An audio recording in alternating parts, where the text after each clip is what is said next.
तो 10th standard खत्म, अब 11th स्टैंडर्ड की बारी।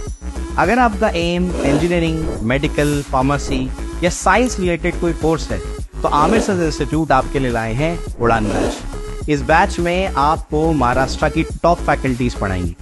आपके लेक्चर्स स्मार्ट बोर्ड पर कंडक्ट कराए जाएंगे। हर वीक में आपके टेस्ट होंगे। आपकी एंट्रेंस के साथ में बोर्ड्स के लिए भी आपको गाइड किया जाएगा।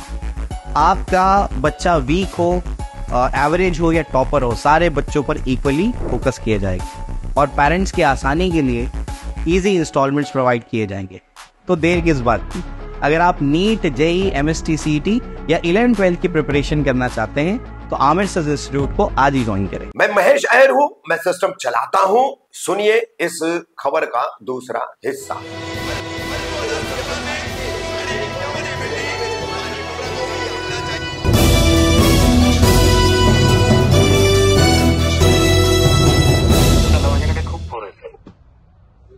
साहेबांना तुझ्या तुम्ही काय तुम्ही सगळे आले असते तेव्हा तुम्हाला आडवा गेला होता। हा साहेब, हा साहेब बोला। त्या इथे रेंज नाही त्याच्यामुळे माझ्या छोट्या फोनला हा माझा व्हॉट्सअप कॉल आहे। इथे रेंज आहे। मी राम रेपाळेशी बोलत होतो। तुला मी सांगतो, मी राम रेपाळेला तुझं नाव घेऊन सांगणार आहे की साहेब असं असं माझं याच्याशी चर्चा आली आणि मी पीएल दाखल करतो। आणि यात काय मी डॉक्टर साहेबांचं नाव नाही टाकणार, मी पद टाकणार की या पदाचा खासदार हे यांना डिस्क्वालिफाय करा, कारण यांच्याच पक्षाच्या तुझ्या ऑफिसचा फोटो काढायला मी ऑलरेडी माणसं पाठवलेली आहेत। राम, हा महेश बोलतोय। तो तुमचा विजय गोरे मुलाखत देतो माझ्या विरोधात, माझे फोटो टाकतो रिटायर झाल्यानंतर। पण नाही, मी पीएल दाखल करतोय आता दिव्याबद्दल। हे बघ राम, माझा ना सख्या भावासारखा नातं आहे। तुला मी दोन गोष्टी सांग। मी पीएल दाखल करणार आहे आणि मी वकिलाला ऑलरेडी सकाळीच बोलवलंय। फक्त 2 दिवस जाऊ दे, पुढच्या सोमवारी मी पीएल दाखल करणार आणि माझ्या नावाने करणार। आणि मी माणसं पाठवली, मी 29, 33, 27, 28 मुंब्रा सगळे कळवा सगळ्यांचे फोटो काढायला लावले। सगळ्यांचे फोटो काढून मी ना तुझी मुलाखत जोडून पाठवणार की हा शिवसेनेचा एकनाथ शिंदे साहेबांच्या गटाचा जो कोण कार्यकर्ता आहे विजय गोरे यांनी आवाज उठवलाय, याच्या आवाजावर कारवाई करावी। आणि मी माझे जीआर जोडणार गव्हर्नमेंटचे। या जीआर नुसार इथे जो खासदार आहे, इथे जो आमदार आहे, इथे जे काय होते 5 वर्षात त्यांना डिस्क्वालिफाय करा आणि एक ऑर्डर पास करा की यांच्या घरातलं कोणी निवडणूक लढू शकत नाही।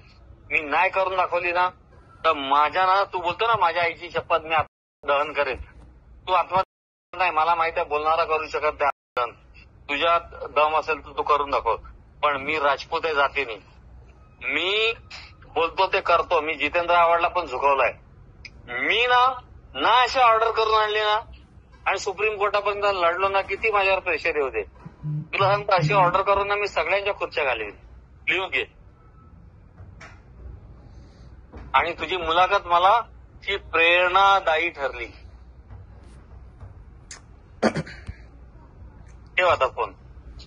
मी तुझ्या ऑफिसचे फोटो काढायला ऑलरेडी पाठवलेत आणि मी शिंदे साहेबांना स्वतः जाऊन भेटणार आहे की तुमच्यामुळे हे ऑफिस वाचवलं, तुम्ही कधी सांगितलं नव्हतं, हे स्वतः अनधिकृत आहे। आणि मी पीएल मध्ये पहिला तर तुझ्या ऑफिसचा फोटो टाकणार आहे की मुलाखत देणाऱ्याचा शिवसेनेची शाखा अनधिकृत आहे। तुला माहित नाही 2009ला मनीष जोशींनी प्रताप सरनाईकची शाखा तोडलेली येऊरची। साहेब मुंबईमध्ये का माझं एकच ऑफिस अनधिकृत आहे का? तुम्ही माझं एकच ऑफिस अनधिकृत आहे, बाकी सगळे एवढे कामं अनलिगल झाले ते अनधिकृत। माझं एकच ऑफिस। तुझं अनधिकृत नाही, तू स्वतः काचेच्या घरात राहत होतो, तुला बोलायचा अधिकार आहे आणि बोलला असता बोलला ठीक आहे, पण तू आमची मी रिटायर झाल्यानंतर माझा फोटो टाकून बोलतो म्हणजे काय रे? तुला नजीबने पैसे दिलेत? नाही, पैसे द्यायचं काय संबंध? मला तुला नजीबनी मॅनेज केला आणि त्या रफिकला पण केला? नाही, चुकीची गोष्ट आहे। आणि केला असेल नसेल तो बघावते। नजीबला आता मी झाकून फिरतो, त्याला तर आई बहिणीवरनं शिवाय मी तोंडावर घातले आजपर्यंत। नजीब मुल्लाचा माझा काही विषय तो नाहीये. दूरदूरचा संबंध नाही. विषय तो नाहीये. हा. काचेच्या घरात स्वतः राहायचं, स्वतःचं ऑफिस अनाधिकृत आहे, शिंदे साहेबांचे फोटो, डॉक्टर साहेबांचे फोटो लावून अनाधिकृत बांधकामं करायची आणि जो आमची मारायचे, आमच्याच नावावर हे खडे फोडायचे. तर ठीक आहे ना, मी आतापर्यंत मदत केली, मला फासावर द्या, मी तर सांगतो मी फासावर द्या, पण मला शिंदे साहेब स्वतः बोलले, डॉक्टर साहेब बोलले आमच्या लोकांना मदत करा, म्हणजे रमाकांत मडवीपासून सगळ्यांना, म्हणून मी दुर्लक्ष केलं. कोणाकडनं 1 रुपया, मी तर ऍफिडेव्हिट देईन, मी तर हेबियस कॉर्पस मध्ये जाईल. तुला हेबियस कॉर्पस स्पेलिंग तरी येतं का रे? हा, मी तिथे जाऊन सांगेन की यांनी मला सांगितलं म्हणून यांच्या लोकांना मी मदत केली, मला फासावर द्या, मी रिटायर झालोय, मला काय फरक नाही पडत. पण यांनी सांगितलं म्हणून यांच्या लोकांची बांधकाम मी होऊ दिली, पण यांची पद घालवा, मी मरेन. अरे खुद तो डुबेंगे सनम, तुमको और सबको लेके साथ डुबेंगे. अभी आप मुझे आंदोलन करने नहीं देंगे ऐसा लग रहा है मुझे. तू कर, आंदोलन कर, तुझ्यात दम असेल तर तू कर. खरंच सांगतो, मंत्रालयासमोर, कारण अशा चिकार बघितल्या मी की मंत्रालयासमोर जाळून घेईल वगैरे, कोणाचा जीववर नसतो असतो. तू स्वतः चुत्या अनाधिकृत मध्ये होतास, तुझ्या गाड्या तू कशा आणल्या, मी तुझी अँटी करप्शनची पण इन्क्वायरी लावणार आहे. तू डॉक्टर साहेबांना सांग महेश शहर माझ्या लागला, मला काय फरक नाही पडत. तू कर काय करायचं ते. लोकशाहीमध्ये सगळ्यांना बोलायचं. तू ज्या जोरात बोलला ना, माझा काही संबंध नव्हता, मी रिटायर लाईफ 1.5 महिने ना शांततेत जगत होतो. तुम्ही लोकांनी साल्यांनी माझं नाव टाकून आणि माझे फोटो टाकून नाव घ्यायचे, मनीष जोशीचं, गिरीचं, हा, आणि फोटो माझे दाखवले 10 वेळा. यांचा आका ठाण्यात बसलाय, रिटायर झालाय. अरे कसलं काय मीडियासारखं काही बोलतात. तुम्हाला कॅमेरा दिसला म्हणजे का तुम्ही अण्णा हजारे खैरनार झाले, गोरा खैरनार, त्यांची काय गत झाली बघा. अण्णा हजारे गोरा खैरनार, त्यांना कोण नाही आता. तुम्ही काय रे, तुम्हाला कोण नाही रे. जे तुम्ही ज्याच्या जीवावर उडतात ना, ते तुम्हाला तुमच्या गाडीत घुसताना तर उभं नाही करणार, लिहून देतो. आणि मी मागे लागले तर कोणीच उभं नाही करणार. मी ओपन बोलतो. मी तुला बोललो माझा कॉल रेकॉर्ड कर, तू पहिलं पोलीस स्टेशनला जाऊन कंप्लेंट कर की महेश यार असं बोलतोय. याच्यावर फक्त एनसी व्यतिरिक्त काही होणार नाही. अरे मर्द आहे, राजपूत आहे जातीने यार, असा चूक आहे. गू खाईन तर खाऊन, हत्तीचा गू खाईल, चिमणीचा गू नाही खाणार तुमच्यासारखा. तू कसा रे, तू माझ्याकडे पूर्वी 7 वर्षापूर्वी यायचं काय होता रे. तुझ्याकडे थार आली, फॉर्च्युनर आली, कुठून आली, लाव जाऊ कशी. मी मेहनत केली साहेब, मी मेहनतीची केली. मागू शकतो माझी एक तरी, मी साहेब ऐका आयरे साहेब, मी एक तरी अनलिगल बिल्डिंग बनवली का? अरे तू स्वतःच्या नावावर नाही म्हणाली. तू किती वेळा फोन केला रे पेट्रोल पंपाची साईड तोड नका म्हणून मला. तुझं रेकॉर्डिंग आहे माझ्याकडे, असं काय बोलतो. तुझे मेसेज आहेत माझ्याकडे. अरे मला हे डिप्लोमॅटिक उत्तर नका देऊ. मी एक तरी केली का? अरे अनारस पोरं खूप जण जातात, ते असं थोडीच बोलतात हा पोरगा माझा आहे का सिद्ध करून दाखवा. तू कोणाबरोबर पार्टनरशिप केली, काय केली ते. अरे ते सगळे मुस्लिम माझ्या जांग्याखाली येत रे. आणि आव्हाड साहेबाच्या, तो आव्हाड साहेब त्याचा वाढ सांभाळतो, हा तर कल्याण गामींचा आहे. सगळे तर मला टरकतात. मला माहित आहे ना तू कुठे पार्टनर होता, तू काय केलं, कोणाकडनं किती पैसे उचलले. तुला काय वाटतं मला कुंडली नाहीये, मी दारू पिलेलो नाहीये. मी नॉर्मल याच्यात बोलतोय. माझा रूट कॅनल झालाय दाताचं म्हणून मी असा आवाज येतोय. नाही मी रात्री दारू पितो, माझ्या घरात बसून पितो. पण तुला सांगतो मी पीएल दाखल करणार आणि करणार. आणि त्याच्यामध्ये तुला माहित नाही मला इतर राजकीय लोक म्हणून मदत करतायत आणि तुला मी टार्गेट करणार. फक्त यांच्या गटाच्या एका माणसाचा आवाज आहे, तो कोर्टात पोहोचला पाहिजे. तुला मोठा करणार मी हिरो, की याच्या म्हणण्यानुसार कारवाई व्हावी. परंतु हा जी आर आहे की इथला लोकप्रतिनिधी, मग खासदार असो, आमदार असो, मी एक साधा कार्यकर्ता आहे साहेब, साधा कार्यकर्ता आहे मी. सस्पेंड झाले पाहिजे. ऐका ना, मी एक साधा कार्यकर्ता आहे. फक्त अनाधिकृत बांधकामावर मी आवाज उठवलेला आहे. तर शेवटी ते आता येऊन जाऊन माझ्यावरच येतंय. म्हणजे मग सामान्य माणसाने आवाज उचलायचा की नाही मला तेच कळत नाही आता. नाही तू उचल ना, मी तुझ्यावर थोडं तुला तर कुठे अडवलंय. अरे मी तर तुला सांगतो, पहिला तर तू पहिला तर महेश यार तुझ्या बरोबर 100 पोरा घेऊन येईल करायला. मी पण करतो, चल. असं कसं म्हणतोस तू? अरे तू एवढा मोठा तळमळी बोलणार आहे, स्वतः अनाधिकृत करून एवढा तळमळी ती रफिक कामदार सारखा. त्याला त्याची आई कोण आहे, बाप नाही, त्याला सांग मी असं बोललो. व्हॉट्सअपला.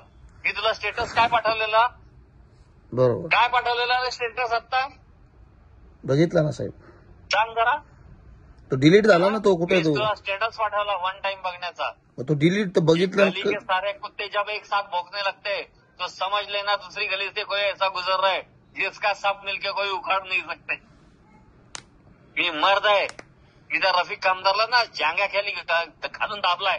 तुझ्यासारख्यांनी 100 जणांनी मुलाखती देऊन त्यांनी माझं फोटो व्हायरल केले, हिच्याशी लग्न केलं, सांगितलं काय काय केलं. आव्हाड साहेबांच्या म्हणजे दुश्मनीबद्दल बोला नव्हता, आव्हाड साहेब आमची कॉम्प्रोमाइज झाली त्याच्याबद्दल बोलला, आव्हाड साहेबांच्या बंगल्यात मी गेलो त्याचे फोटो काढून हे केले. अरे ही लोकशाही आहे, लोक प्रजातंत्र आहे. कामानिमित्त दुश्मन पण एकमेकांना भेटतात. आव्हाड साहेब मी जाती दुश्मन नाहीये. वैचारिक मतभेद झाले, काही भाग झाले असतील, काही गोष्टींमुळे भेटलोही असेल 1-2 वेळा, पण याचा अर्थ असा होत नाही की फार मोठा भूकंप झाला तुम्ही लोक छोट्या छोट्या गोष्टीचं भांडण करता. सोडून दे रे, तुझा तू आवाज उठव. मी तर सांगतो माझा आशीर्वाद तुला आहे मित्र म्हणून आणि माझा सपोर्ट तुला आहे, पण तुला सबऑर्डिनेट, तुला सपोर्ट म्हणून मी त्या आंदोलनात मी स्वतः सहभागी होणार आणि माझा फोटो टाकल्यामुळे मी तुम्हाला डेफॉर्मेशनच्या नोटिसा देणार आहे, डेफॉर्मेशनच्या, तुला आणि रफिकला, की तुम्ही खुलासा करा माझा फोटो का टाकला. आणि मी त्याच्या अनुषंगाने पीएल दाखल करणार की या माणसाने हे माझा फोटो टाकलाय आणि मी एवढी बांधकामं तोडली. तुम्ही 400 बांधकाम माझ्या काळात झाली जसं सांगता ना, माझ्याकडे सगळे तक्ते आहेत. त्या जितेंद्र आव्हाडनी माझी इन्क्वायरी लावली, त्याच्यात पण त्याला लावत बसावं लागलं, काही सापडलं नाही. शेवटी त्याला माझ्याशी कॉम्प्रोमाइज करण्याशिवाय पर्याय नाही राहिला. ओपन बोलतो मी तोंडावर, आणि तो माझा मित्र आहे जुना, मी त्याला तोंडावर शिवी देऊन बोलतो आजही. तुला आज सांगतो, मी तुझ्या मुलाखतीचा आधार घेऊन, माझे फोटो टाकले त्याचा आधार घेऊन मी पीएल दाखल करणार आणि माझ्याकडे जो जीआर आहे तो तुला जीआर मी संध्याकाळी व्हॉट्सअपवर पाठवून देतो. त्याच्यात लोकप्रतिनिधी शब्द वापरला ना, लोकप्रतिनिधीमध्ये नगरसेवक, आमदार, खासदार नाही, पंतप्रधान पण येतो. तुला सांगतो. आणि तू बोलतो डॉक्टर साहेबांचं, मी डॉक्टर साहेबांचं नाव घेतलेलं नाहीये, मी कोणाचंही नाव घेतलं नाही. मी लोकप्रतिनिधी, मी हुशार आहे, मला माहिती तो रेकॉर्ड करतोय, मी लोकप्रतिनिधी शब्द वापरलाय. साहेब मी रेकॉर्डिंग कशाला करू, तुम्ही 10 वेळा बोलतात रेकॉर्ड, व्हॉट्सअपवर रेकॉर्ड होतो का? अरे काय यार बोलतो, मला शिकवता आता, जाऊ दे चल. पण तुला सांगतो मी पीएल दाखल करणार पुढच्या आठवड्यात आणि मी तुझ्या मुलाखतीचा दाखला देऊन करणार. मग जेव्हा शिंदे साहेब, माननीय उपमुख्यमंत्री साहेब जेव्हा विचारतील आणि माननीय खासदार साहेब ना, मला फोन येईल ना, कधी ना कधी येणारच आहे. म्हणजे माझ्या आंदोलनाला तुम्ही स्थगिती देणार? तुझ्या आंदोलनाला स्थगिती देणार मी कोण? तू शिंदे साहेबांचा माणूस बाबा, उपमुख्यमंत्री साहेबांचा. तुम्ही आता ह्याच्यामध्ये तुम्ही ते पीआर दाखल करणार, ह्याच्यामध्ये तुम्ही सगळ्यांना घेताय, म्हणजे हे काय झालं? अरे तुझं जे हेतू आहे आनंदी बँकात तोडत नाही अधिकारी, मी ते पीएल दाखल करत तोडायला लावणार. अरे तुझा जो हेतू तोच माझा हेतू शुद्ध आहे आपला. माहित आहे ना कालची मुलाखत. हॅलो, हा बोला साहेब. अरे तुझा जो हेतू शुद्ध आहे ना, अनाधिकृत बांधकामाचा, तो इतका पोट तिटकीने मला माझ्या आईची शपथ मी करेल असा करण्याची भाषा त्या गनिमच्चांनी केलेली. एक लकी कंपाऊंड झाला, मी याच्यापुढे होऊ देणार नाही, मी करेल वगैरे. तुला माहितीये का त्याच्यावर काय झालं नंतर? त्याच्यावर 8 केस पडल्या आणि तो गायक कुठे झाला अजूनही कोणाला माहित नाही. तो आता कुठे कसा तरी भीक मागून जगतोय. मी असं बोलत आहे की ते मी केलं किंवा पोलिसांनी केलं, कोणी केलं नसेल, पण असे आंदोलन करणारे शिकार बघितलेत, जेवढे जोरात वर जातात तेवढेच जोरात खाली जातात. लिफ्ट किती वेगाने वर जाते त्याच वेगाने खाली येते ना. लिफ्टचा वेग कायम असतो, लिफ्टचा वेग हा कायम असतो, तो कधीच कमी होत नाही. वर जातानाही तोच असतो, खाली येतानाही तोच असतो. आणि महेश्वर सारखे लोक ना जिन्यानी जातात आणि जिन्यानी येतात. कारण काय माहिती का, त्यांना आपली लायकी माहित असते. मी किती मोठा ऑफिसर होते.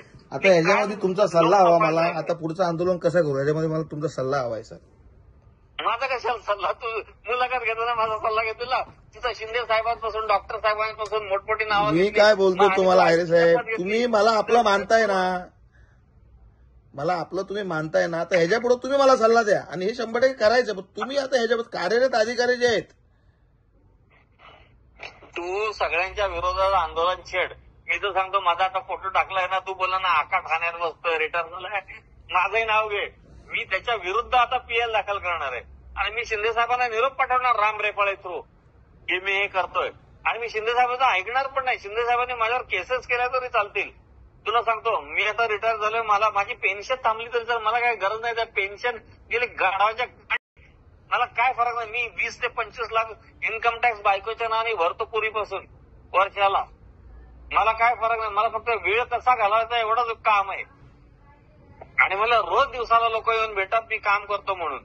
माझ्या घरी जवळजवळ 70-80 लोक रोज येऊन जातात. किती रे 60 ओनली लास्ट. तू कर तुम्ही बोललात आता तू इतक्या ठोक्यात बोलला की माझ्या आईची शपथ घेऊन सांगतो मी आंदोलन करेल. अरे तू कर, मी सांगतो तू केला तू अजरामर होशील या भारतामध्ये. तू इतका मोठा होशील भगतसिंग नंतर की अनाधिकृतसाठी तो तुला तर अजून चमत्कार नाही माहित. तुला काय माहिती का, मी जादूगर आहे. मी लोक बोलतात की माझ्याकडे जादू आहे, मी असा हात सोडला तरी काही करतो. मी ना तुला आता काय बोलत नाही, पण मी शिंदे साहेबांना निरोप पाठवणार आहे की साहेब मी मला माफ करा, मी आजपासून आपले मार्ग वेगळे, मी अनाधिकृत बांधकामाच्या विरोधात हे करणार आहे आंदोलन. आणि मी विजय गौरींनी दिलेल्या मुलाखतीत माझा फोटो आल्यामुळे मी स्वतः आता सगळं हे करणार आहे. याच्यामध्ये तुमचं मला आयरे साहेब तुमचा सल्ला पाहिजे मला आता पुढं. माझा सल्ला काय घेतो? तुमचा सल्ला तर मला हवा आहे का? जे झालं ते गेलं. जाऊ दे, चल मी तुझ्या नंतर बोलेल आता. जाऊ